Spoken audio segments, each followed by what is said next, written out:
In this video, I'm going to show you how to add walls to your floor plan. So the first thing you're going to do is click up here on the Architecture tab, and then you're going to select Wall.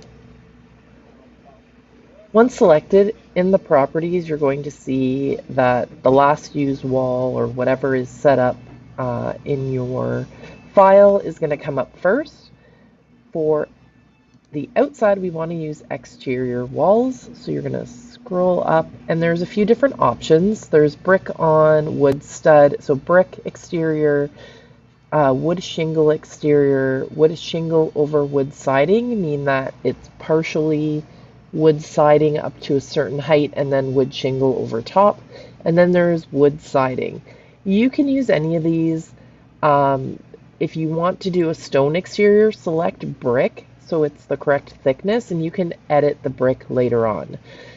Same with when it says wood siding. It doesn't have to be wood. You can make that change later, but you want to pick the closest thickness to the wall you actually want to have.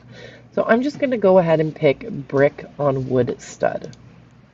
You want to make sure that your constraints, so the height of your wall, is set up correctly. So for the first floor, we want to have our base constraint as first floor, and then our top constraint as up to level underside of ceiling. So that is the underside of the second floor ceiling. So I am now going to click a spot anywhere, and you don't have to do your exact measurements right now. You can just create the shape. I always suggest going left to right so that your exterior material is in the right position. If you go this way, it's going to make the wall inside out and put your exterior material on the inside of the wall. So I'm just going to go this, make my general shape of what I want the house to be. Just make sure that your walls are straight. You can edit the sizes later. Okay, so now that I have my walls in place, if I click, I can see that the arrows are on the outside, which means that the exterior material is in the right spot on the exterior of the house. If you have the arrows on the inside, all you need to do is either click on the arrows or select the space key, and that will change it as well. So now once my walls are in, if I know my overall dimensions of the house, I want to put those in now.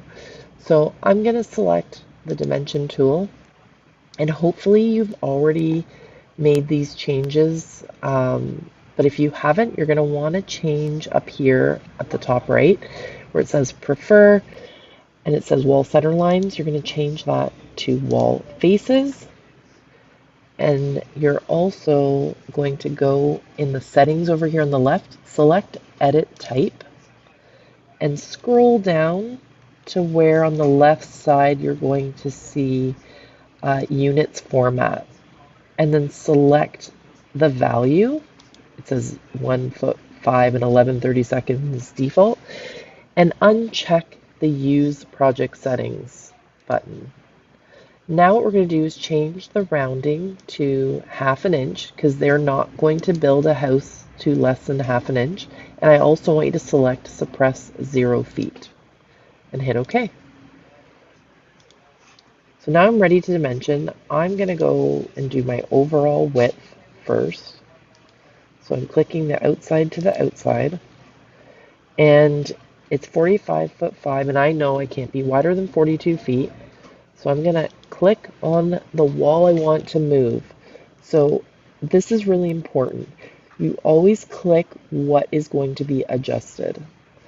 So I can either pick the right side or the left side. I'm picking the right side right now, and I'm going to click the dimension, and I'm going to put in 42 feet.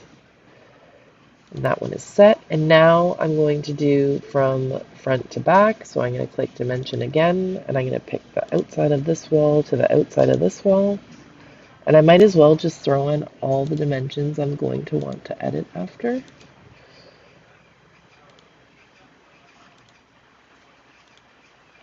So whenever you're moving a wall, you always want to think what is okay to move. Because if I didn't want this front wall to move where it is, then I'm going to pick the back wall to adjust this length. Right now it doesn't matter, I don't have anything set, so I'm just going to pick this wall, and then I'm going to edit this to be 32 feet. I'm just making numbers up here, but you should have your plan and know what you're trying to follow. And then this is going to be my garage, so I know this needs to be 21 feet. So I'm going to move this wall because I don't want my exterior walls to move now. So I'm going to select this wall, click on the dimension, and I'm going to put in 21 feet. And then the last one is how far out I have this garage portion come out. I actually don't want it to stick out so far. But my overall is correct at 32 feet, so I'm going to click on this wall that I want to move, select the dimension, and I'm going to change that to 5 feet. And there we go, there's my exterior walls. Now I'm going to add some interior walls, so I'm going to go back to the architecture tab and select wall again. And now I'm going to change to interior walls. We're going to be using interior 4.5-inch partition for our walls here. So once I've selected that, I'm now going to make sure that my top constraint is correct. So right now it says unconnected. I want it to go underside ceiling because our first floor is 9 feet high. If I had left it unconnected, the inside walls would have been short. So now that I've done that, I'm going to start making my rooms.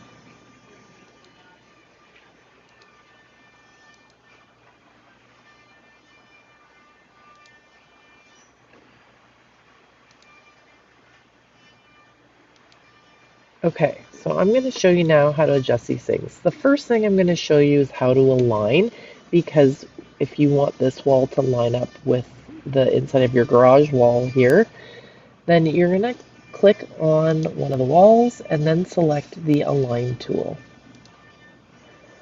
And it's really important here that when you click that, you again change the preferred selection spot to wall faces. We don't want it to go from the center.